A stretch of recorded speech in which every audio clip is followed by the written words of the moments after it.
எப்படி பத்திரிகை தர்மம்னு ஒன்று இந்த நாட்டில் இருக்கா இல்லையா? பத்திரிகை தர்மம்னு ஒன்று இருக்குன்னா பத்திரிகை தான் 4வது தூணுன்னு நம்ம சொல்கிறோம். அப்படின்னா பத்திரிகைகளையும் இன்டைரக்டாக அச்சுறுத்தின பாஜக அரசு இப்போ நேரடியாக அச்சுறுத்த தயாராகிட்டாங்கன்னு தான் தெரியுது. இதனால் பத்திரிகை உலகம் எங்கிட்டு எழுணும். பாஜக தொடர்ந்து இப்படி பாசிச சக்தியாக மாறி வருகிறது. ஏற்கனவே எல்லா முயற்சியும் எடுத்தார்கள். இப்பொழுது நேரடியாக பத்திரிகையாளரை தாக்குவதற்கு துணிந்து விட்டார்கள் என்பதுதான் தெரியுது.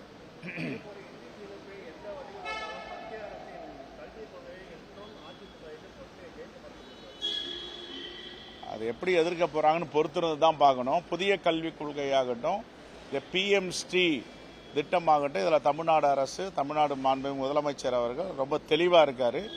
தமிழ்நாட்டு மக்களுக்கும் தமிழ்நாட்டு மாணவ மாணவிகளுக்கும் அடுத்த தலைமுறைக்கும் எது தேவையோ அதை தான் கொடுக்க வேண்டும்.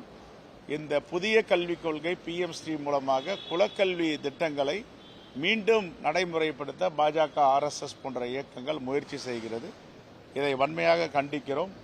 அதுவும் இல்லாமல் நமக்கு உள்ள உரிமை தொகை 60% கல்விக்கு, பள்ளி கல்விக்கு கொடுக்க வேண்டிய 2000க்கு மேலே உள்ள தொகையை ஏன் கொடுக்காமல் இருக்கிறார்கள்?